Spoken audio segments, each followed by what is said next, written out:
Hello guys, હું આવી ગયો છું આપણે દેહાઈની દુકાને. જે આપણો વ્યવહાર હતો બાકીનો એ પૂરો કરવાનો છે. તો જુઓ તમે આગળ સુધી જે આ દુકાન છે તે આપણે દરરોજ બાકી ચાલે જ છે. અને આ દેસાઈ છે તે આપણાને થોડુંક બોલો આગળ. चलो ये बहुत अच्छा इंसान है, सब व्यवहार अच्छा रखते हैं। इसके बाद इधर आप रख सकते हो और अपने कितने पैसे हुए आपके पास? 250। अभी तो मुझे इसका हिसाब क्लियर करना है और जब भी आता हूँ ये भाई बिना बोले सब कुछ दे देता है. और आप ये भाई को आप जानते ही होंगे, ये नागपुर का ये दुकान चलाता है. ये भाई आप कुछ और आगे बोलो. नहीं आगे नहीं बोल सकता। क्यों भाई, अच्छा नहीं है ये दुकान का व्यवहार? नहीं अच्छा है।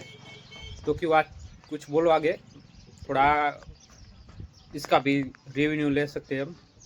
જોઈ લો ભાઈ, આ દેહાઈની દુકાન છે જે દરરોજ વિમલ બધું મળી રહે છે. ગમે એ વસ્તુ લઈ જાઓ, માવા છે, નાની મોટી ફરસાણની દુકાનો મળી જાય છે. જે બાળકો માટે દરેક વસ્તુ મળી જાય છે. જેમ કે ફ્રીજ છે, ફ્રીજની અંદર બધું ઠંડા પીણા છે. ગમે ત્યાં નાની મોટી કુરકુરે છે, બીજા છે, પડીકા છે, બધી વસ્તુ મળી જાય છે ભાઈ કને. ને ભાઈ બહુ સારી રીતે दुकान संभाले છે. देखो भाई, ये 500 अपना बाकी था, इस भाई को हम दे रहे हैं. अपना हिसाब क्लियर हो गया है. अब दूसरी बार आएंगे तो दूसरा व्यवहार कर लेंगे. આવી ગયું ને ભાઈ પેમેન્ટ? आ गया।